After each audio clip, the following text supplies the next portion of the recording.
Hello and welcome to this video. I mentioned in my previous video that I was going to do my little review of the London Marathon. So I did it in 2019, which was last year for me. Just got a few bits I'll run through.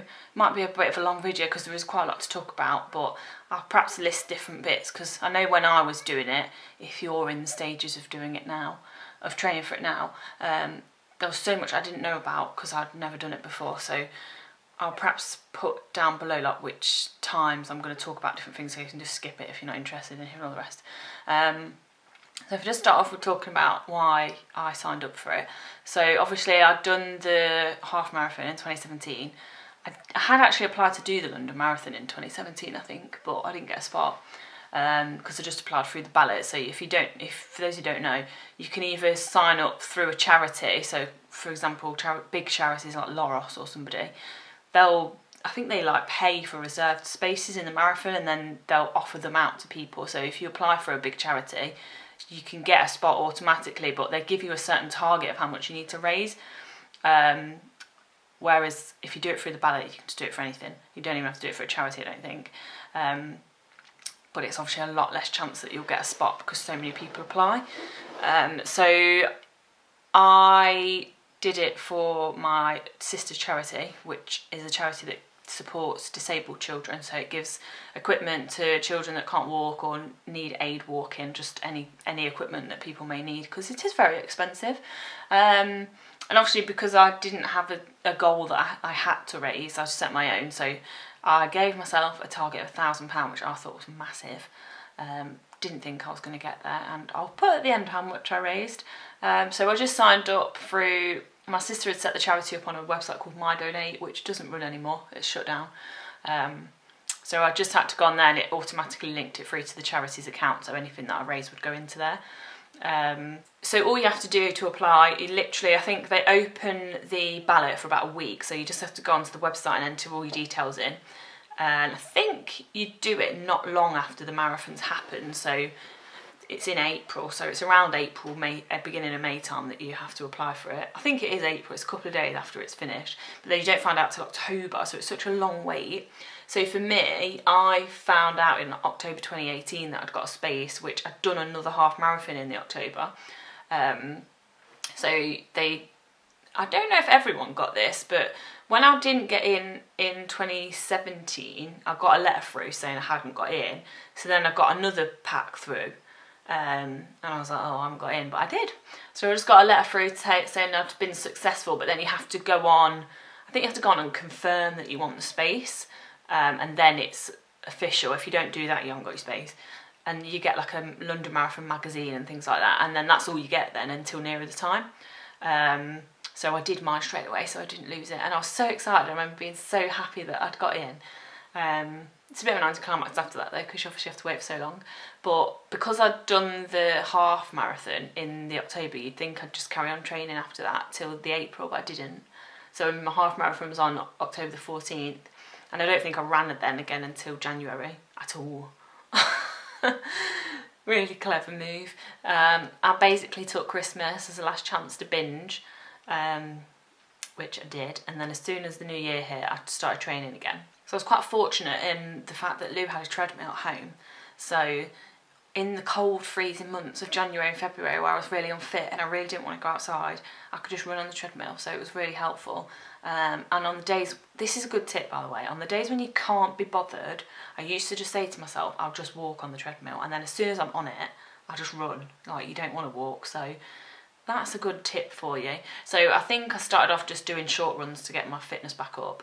And I think by the end of January, I remember Lou went skiing at the end of January, so I think I remember doing a 10k. So at the end of January, I was at about the 10k mark, and you're supposed to sort of add a mile on each week. So I was aiming for sort of 3 or 4 training runs a week, and then the day of your race, I think I mentioned this in my half marathon video as well, the day of your race, you meant to do your longer runs. So because the London Marathon's on a Sunday, you meant to do your long runs on a Sunday. So I was sort of doing between 5 and 10k in the week, and then on Sundays I'd do whatever, just add the miles on. So I don't think I actually ran outside until Feb, so middle of Feb maybe. and I remember my first one was 7 miles, and it weren't too bad. Because on the treadmill it's easier, so you can set your times, can't you? So your speeds. So I was sort of trying to push myself a little bit more. So when I was outside, I found it a little bit easier, because obviously on a treadmill you're flat, whereas outside you're up and down, up and down. So I was glad I had that as a chance to train, because I don't think I'd have done as well if I didn't. So the best app I find to use was Strava to record my runs. I have used the Nike running app before in the past, which was good, but it stopped working for me. And I like Strava because it compares your runs to other people, and also a lot more people, have it. So I found a lot more of my friends or people I knew had Strava. And you literally just set it off before you go running, and it will tell you how far you've ran, it will do your times and all sorts of stuff. Obviously if you're running with music and you've got your headphones in, it will tell you every mile how far you've ran, how long it's taken you, and how you are compared to your previous mile, I think, or total time, something like that. So you haven't got to map out where you're going to run, because it just tells you.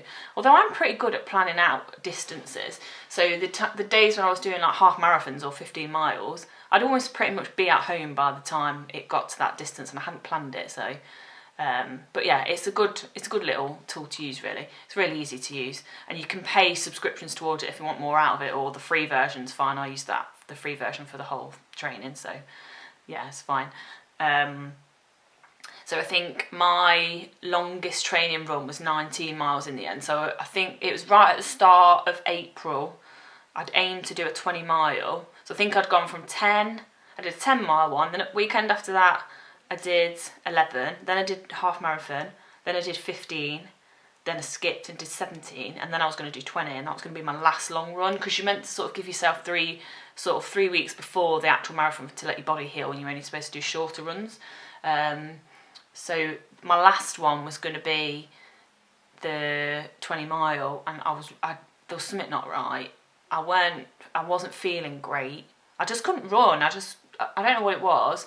I remember getting to about 18 miles and I was about home, and the thought of doing 2 more miles, I thought I was going to die. My body I couldn't move. If someone was watching me running, I literally may as well have been walking. If it was me, I'd have laughed at me. So I stopped at the end at 19, and then the next few days I started really poorly, so I'd obviously pushed myself a bit too hard.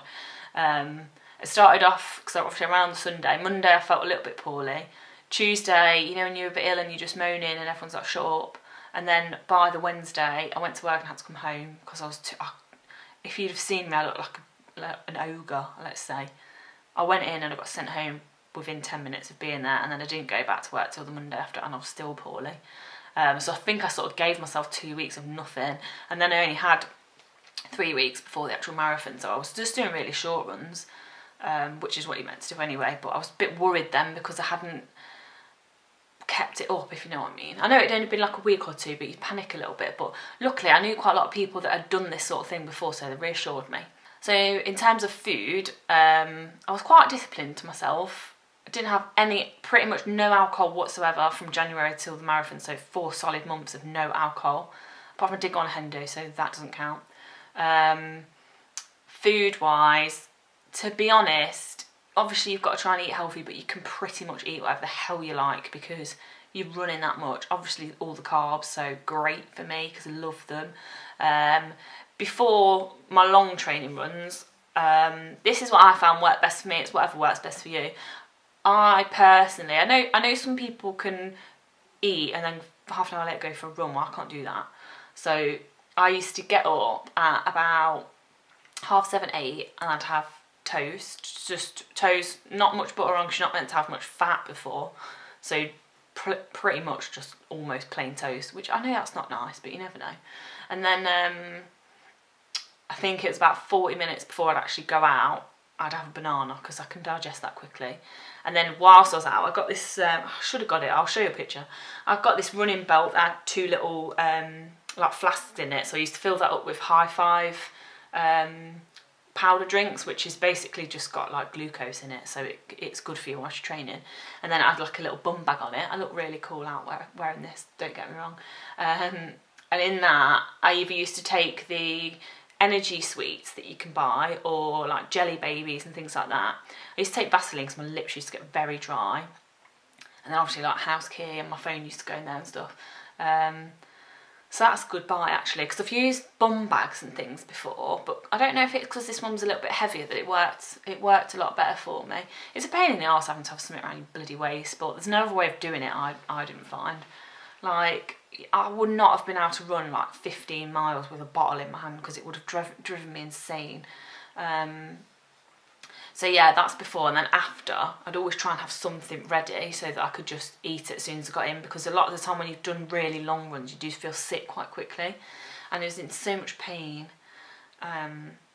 Quite luckily, really, Lou was working a lot of the Sundays whilst I was training, so we'd get home about the same time, so I'd go and shower and he'd make my lunch for me, so that was good. And I'm not gonna lie, it's hard work. And for me, like, I'm so glad I've done it, and it's an experience I'll never forget. But I'm not, like, obviously I've ran a marathon, but I'm not a runner. Like, there's people out there that just run because they love it. I'm not that sort of person. I'm so glad I've done it, but there was some days on my training runs where I cried before I went because I just didn't want to go. And the only way I can describe it is, the mornings when you were younger, I don't know if you ever had this, but I did, when your mum dropped you off at school and you didn't want to go and you just stood there and cried in the playground. That's how it felt. And I remember one morning when I was about to go, and I said to Lou's dad, I don't want to go. And he's like, just don't go. And I was like, I've got to. And I went and stood out in the porch and just had a little cry to myself before I went. It's so sad. It's just the idea of knowing for the next 3 hours you're running. And as soon as you're out running, it's fine. But it's just the thought of it. It's so hard. And I know how I felt after those runs. So I would honestly say to you, unless you know you're a committed person, don't sign up to do the marathon, because it's hard work. It's not easy. I mean, obviously a marathon's difficult, but if you've never run those sort of distances before, which I hadn't, max I'd done was the half, it's gruelling. It does feel good afterwards, and now I can say I've done it, it's great, but at the time, it takes a lot of fucking discipline. And there was even times where I had to miss out on so much stuff, so like people going down the pub and you can't have a drink, or you can, but it's going to impact you the next day, because obviously it's the weekend, you normally go out. As it starts to get warm, you can't have a drink. So the marathon was on the Sunday. On that Friday, it was one of my best friend's wedding, and I was bridesmaid, and I obviously couldn't have a drink because it was 2 days before. I think I had about this much wine, and I was gutted, but I'm very grateful to her that she had a wedding on a Friday and not Saturday, so thank you for that. But yeah, if you're the sort of person that likes to drink, bear that in mind, because for me, anyway, it would have been a massive impact on my training. So just bear that in mind. So if I talk about the hotel and location of where I stayed, so obviously because I'd never done it before, I had not got a clue of where to stay or whatever. I know London, but I didn't really know where the route was or anything. So I was like mad Googling this. I think I booked mine in November, so I would advise you book early. And I think I got a really good deal. So we went down on the Saturday afternoon, so we stayed over Saturday and Sunday, so obviously 2 days. Your start position is different to your end position, so you've either got to choose to stay near the start and have it easy in the morning, or stay near the end and have it easy after. And I would definitely recommend having easy after, because after you've just run 26 miles, all you want to do is sit down, your feet hurt. So I found a post some guy had put on saying he'd run the London Marathon 8 times. So the first few he stayed near the start, and then he soon realised it was a massive ball ache to get back to his hotel afterwards, because there's that many people trying to use the tube. It takes a long time. So he then said he always stays in Westminster, so that's what I did. So I found Westminster, it was the Premier Inn Hub Westminster, which the Hub ones, I don't know if anyone's familiar with those, it's literally a box room. We didn't have a window. You literally just walk in, you've got a thin corridor, you've got a bed on the right, which is pushed up against the wall. Everything's all compact storage. It was a nice room, don't get me wrong. I would definitely stay there again for the price of it. But if you're the sort of person that needs a big room and you're a bit claustrophobic, wouldn't recommend this one. But for me, it's fine. Everything was really nice, modern, clean. And because I booked early, bearing in mind London Marathon weekend, Westminster, and it cost me £200 for 2 nights, so I was pretty happy with that. And this hub, it's got a bar off the side of it that's actually linked with the hotel. So if you need somewhere to have something to eat or breakfast in the morning or anything like that, it's quite handy to have. We got the train down, just went on the train. The day before, we literally didn't do anything. Lou was a bit hungover from the wedding. We just chilled in the hotel, went to the shop and got some bits for the morning before. So I bought, for my breakfast, I bought a sandwich and banana and just bits like that, sweets and stuff. And then that night, Lou's mom and his brother's girlfriend Hannah, she came down. So them two both came down the night before. So us four went out for some food. So I think that was literally like a burger place, like 2 doors down. So we just sat in there and had some, like, I think, what did I have? I can't remember what I had. Something meaty and just water. And obviously I didn't really want a late night, so we tried to go to bed quite early, but obviously, as you can imagine, everything's on your mind, not tired, so I didn't have a great night's sleep. My throat was a little bit sore, but I don't know if it was just in my head. So I woke up quite tired on the actual morning of the race. So I think I got up about 6:30. The race starts at, I think it started about, well, there's different start times, but I think my start time was 9:20. So I think I got up about 6:30. I had quite a big sandwich, so I ate it about 7ish. So I had time for it to go down, and then I took my banana with me. Really, obviously quite nervous at this point. In the hotel that I stayed in, they were doing goodie bags for all the runners, which I didn't take one because I already had the stuff. It was like water and snacks and things like that, which Lou told me off for. He said I should have took one, but I didn't need it. And obviously I was worried about how to get to the start because I didn't even know where it was. But do not worry, because there's that many people going in the same direction. So we had a tube station like 20-second walk from the hotel. So just followed the crowd. Whilst we were waiting for the tube, there was this American woman with her husband, and he had to go because he wanted to go and get a good spot to watch her from. Well, watch it from, because you don't see the people very often.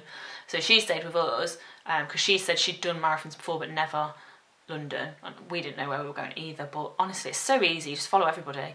There is different start points, but they're all fairly close to each other, so get on the tube, get off where pretty much everyone else gets off, and follow the crowd and you'll see your start. So I was blue start, so it's massive. You'll just see a massive thing that says blue start, so just head for that if you're blue, or I'm guessing it's the same with the other ones as well. So when I was actually at the blue start, I think I still had about, what time would it have been?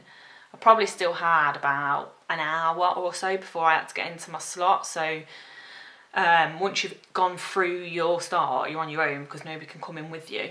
So I was with Lou, and then we met up with my dad and my sister, and Lou's mum and Hannah had gone to, where did they go? Perhaps they were going to meet, I think they were going to meet Lou and everybody.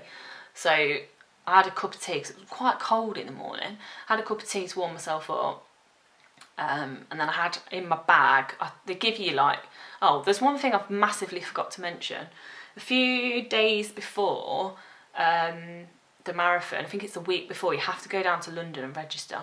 So they do it on the Saturday, but only up to a certain point. I think it's 5 o'clock, and if you don't register by then, you can't do it. So I was going to go down on the Saturday morning and do it, but then I started to panic that I wouldn't be able to do it in time. So I booked a day off that week before, went down to London with my dad, and you have to go to the Excel in London and just register, and they give you like your pack. So you get you have your number on the front, you get that.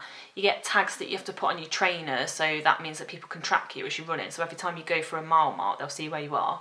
And then there's all different bits there. It's just like a little convention really, but it just means you've registered for the race. So then in the pack as well, you get a bag, like a see-through bag, and it's got your number on it, or you write your number on it. So in that, it's ideally meant to use that for your bag, so that then they can give it back to you at the end because it's got your number on it. Even though, fucking sod's law, I got given the bag with the wrong number on it. Mine had the number down, so I had to try and fix that. So in my bag, I just had a phone charger thing, sweets, water, tissues, just things like that. And once you go through your zone, it's massive. In there's like toilets, there's tents, there's your bag drawer, all sorts of things. So you don't want to give your bag in straight away because then you haven't got any of your stuff and you could be in there for like 45 minutes. So I just held on to it for a bit. So obviously the first protocol is you want to go to the toilet. So I was walking around trying to find the portaloos because it is massive. Could not find them. The only thing I found was female urinals. If you've ever tried to use a female urinal, it's not friendly. I did not understand. I was literally stood in there like, what the hell? And I was watching other people and they looked like they knew what they were doing, so I gave it a go. No, never again. I felt like I was under pressure. I couldn't wee, so I just left it and I thought there must be portaloos somewhere. So I found them in the end, thankfully. Otherwise, I don't really know what I've done. But the queue for them is insane. I think I took a picture, so I'll put that on. But to be honest, it goes down so quick because there's that many portaloos, and so when you go through your zone, each zone has got different time slots of people that go. So when you originally sign up, you have to give an estimated time of how long you think it will take to run it, and then they must work out what time you start dependent on that. So I was quite a late one, I think, because I'm slow. So it starts off by people getting into their zones at 9 o'clock, I think, and then it's every 10 minutes. So obviously, as time goes on, there's less people. So I got in the queue, and I think it probably took about 5 to 10 minutes to get to the front. So I went for a wee. And then I went and stood at the back of the queue again because I knew I'd need a wee straight away. And I went again, and then I went and stood in, there's like tents, I went and stood in one of them to get warm because I just had like a jacket thing on. And then my time was called, so I went and stood in the queue, and you all get funneled into your little pen. And it takes quite a while from there, to be honest, so we just sort of stood around for a while. So if you want to take a jacket, and it's something you don't want to keep, you can just take it off, throw it at the side of the road, and then just donate it all to charity, because if you just go in your t-shirt, you'll freeze to death, trust me.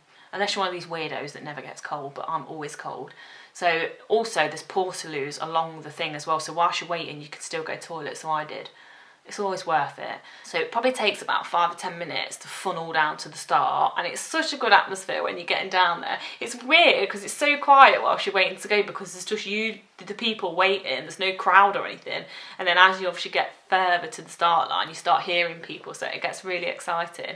I was so scared. There was a guy next to me who'd never done it before, so I was talking to him a little bit, but it is good to talk to people around you because it makes you more calm. But yeah, it was just such a weird feeling, and I didn't realise it because you don't really see this bit on the actual videos that you watch or anything, but you start off in a real housing estate. Well, I did anyway, obviously it's different depending on your start, but straight from the offset there's people there with signs and people shouting your name, and it's such a nice atmosphere. I've never known anything like it, because I'll just show you my top that I wore.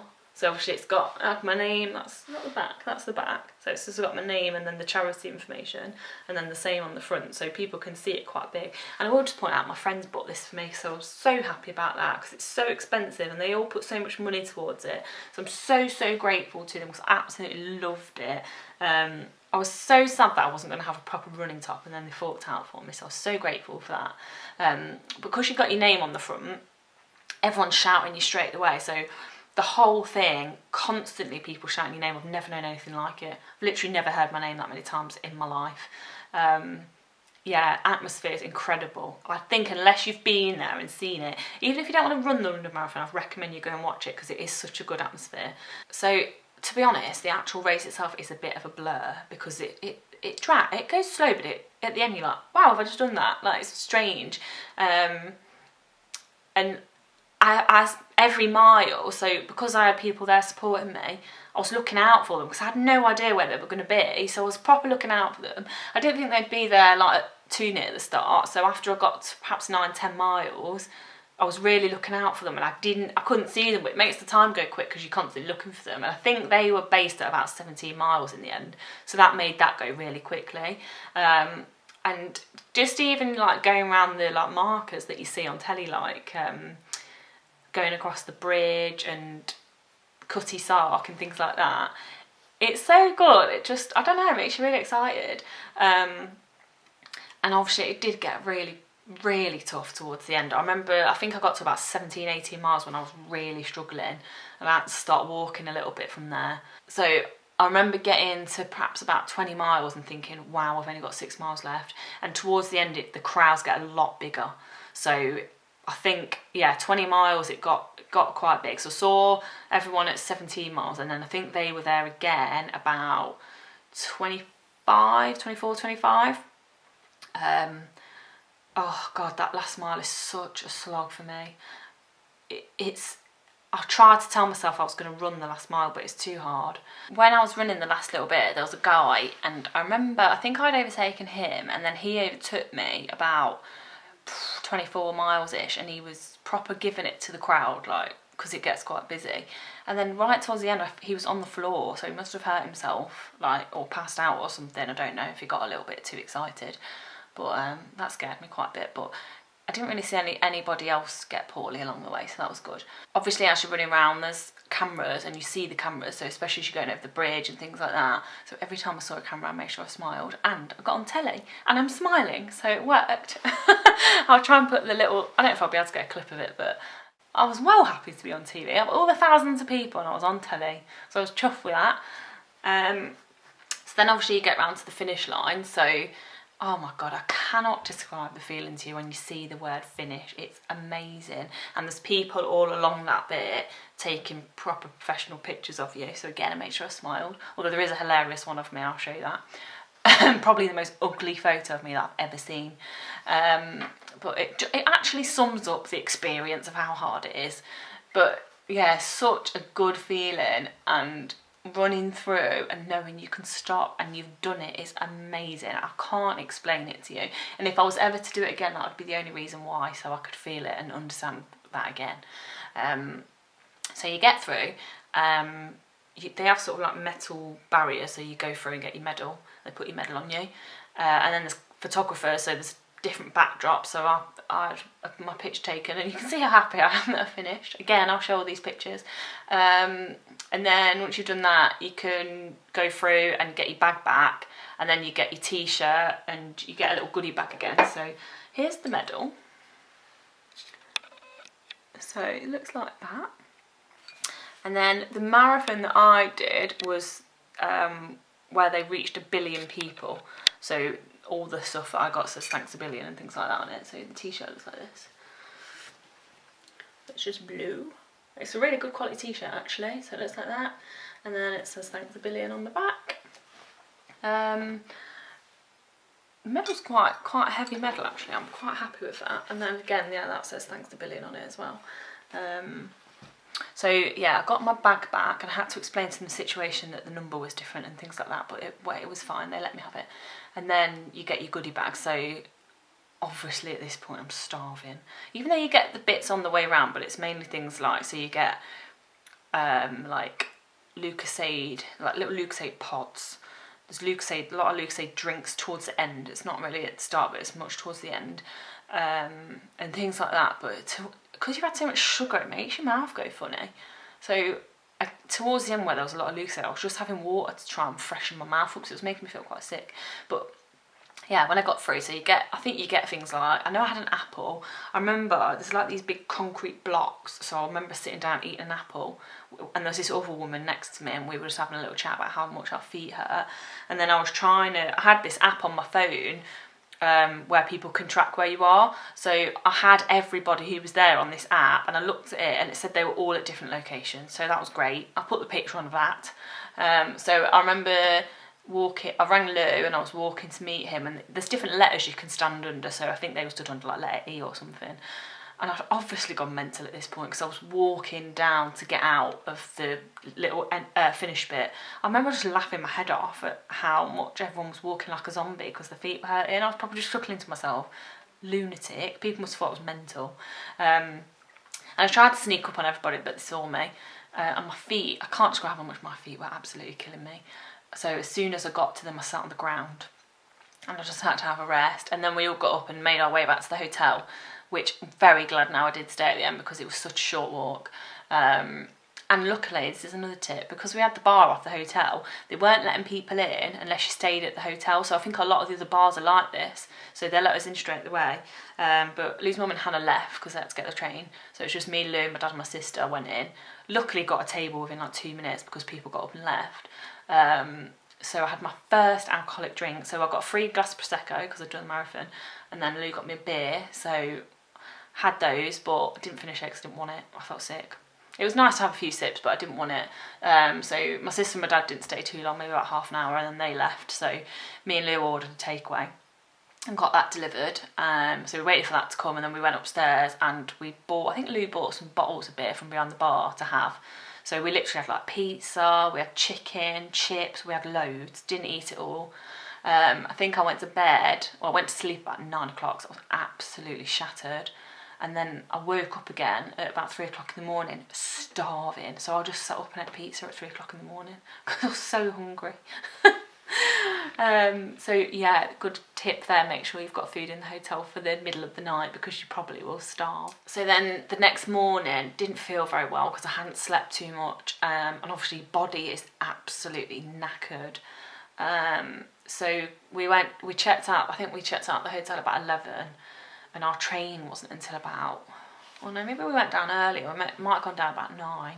We had breakfast and stuff, and then our train wasn't until about 1, 2 o'clock home, so we had to sit around waiting. It was horrible. I was full of cold. I was cold as well, didn't feel very well. So I really just wanted to get home and get into bed, to be honest. And then I'd booked the next day off work as well, thank God. So I managed to sleep quite well on the Monday night. And then all day the next day I just watched the London Marathon highlights on the telly, and that's when I applied again. Crazy. Saw myself on TV, quite happy with that. But yeah, all in all, an amazing experience. I would definitely recommend it. I know I've probably made it sound grueling, and it was, but it's definitely an experience I will never forget, and I'm so happy. I kept saying, I'm so glad I can say I've done that and I never have to do it again if I don't want to. Yeah, I would, it's just the feeling of doing it so good, but it's so hard. Fair play to these people that run a bloody marathon in like 2 hours. I don't know how they do it. I find it insane. I just wish I had that sort of like athletic mind, because I don't. But yeah, I've probably missed something out because there is so much to talk about. But if anyone's got any questions, feel free to ask, because I've tried my best to answer as much as I can. But thanks for watching, and I will see you in the next video.